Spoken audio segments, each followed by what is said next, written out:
been a minute. Yeah, it's spring now, so the grass is all green. Hang on, let's see if it'll... There we go. Grass is green, sun is shining, sky is blue. And we've got another Cadillac in the shop. Another black on black trim Cadillac. Look at that guy. So we've got a 59 Caddy Coupe de Ville, and we're gonna throw some air ride on it again.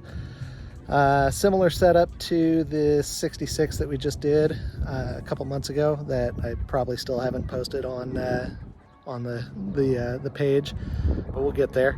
Yeah, we're gonna get it inside and check it all out and get to rolling.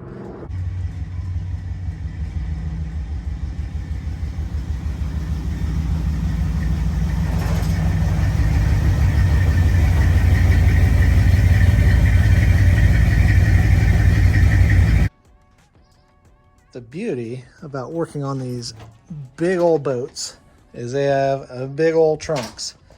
So we are going to have tons of room. I think I'm going to tuck the air tanks off to the sides, compressors off to the sides, and the management off to the sides as well. Leave him this whole center trunk and package tray area to do whatever audio or you know, just carry his golf bags or whatever it is he has planned. So yeah, let's get it cleaned up and get started. 4 to 6 days later. We got the 59 all wrapped up here. It's about to come off the rack and go over to the detailer for a quick wash. She's dusty. Just wanted to give a quick rundown of everything we did and everything underneath so you kind of know what you're getting into when you bag one of these. So up front, this was already bagged when it came in. It just didn't have any management.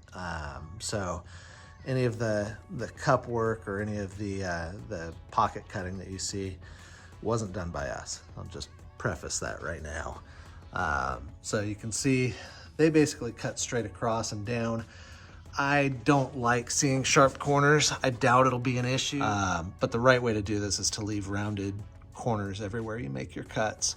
So either by using a plasma cutter or starting with a drill and drilling a hole and then sort of bringing your cuts up to the rounded edge of the hole.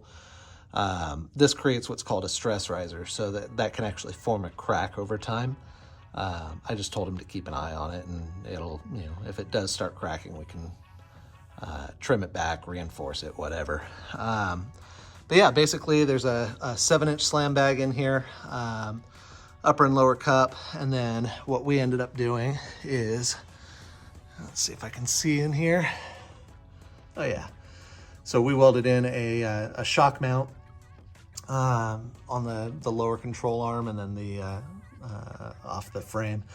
These upper arms actually have sort of a curved area in them that leaves clearance for a shock, which is great. Some of these 59 and 60 cars were sold with factory air ride. So that's actually where the stock shock would have been.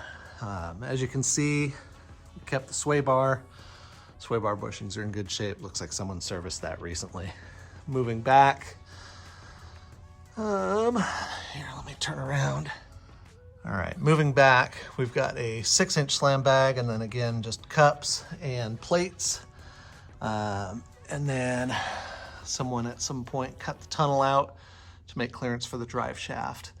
And then it looks like the upper link has been serviced recently, so that ball joint that's known to fail is in great condition. So we're all set there. This thing's got disc brakes. Yeah, everything looked pretty solid under here. We just routed the air lines.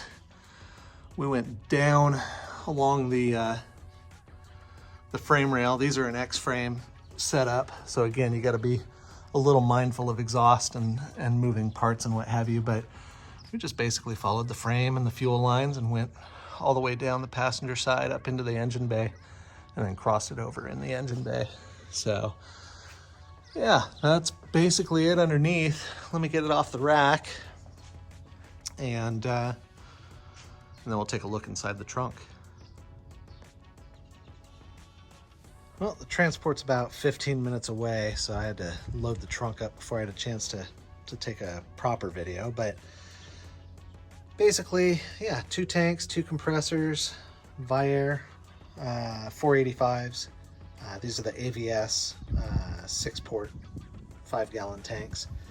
And then airlift controls, same as before on that 66 Caddy we did. So pretty familiar stuff, real simple, very reliable, very easy to access all the wiring and everything. So yeah, and plenty of air to play with the switches if you want to. But yeah, let's get this thing pulled out of the shop and ready for pickup.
Well, that's a wrap on this one.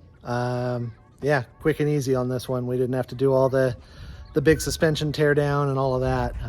Some of the heavy lifting was already done for us, and then these Cadillacs are just one of the easier generation to do. So we'll keep you posted on the next one. I still need to do updates on a few of the long-term projects. For now, we'll just keep rocking on these customer cars as long as they keep bringing them to us.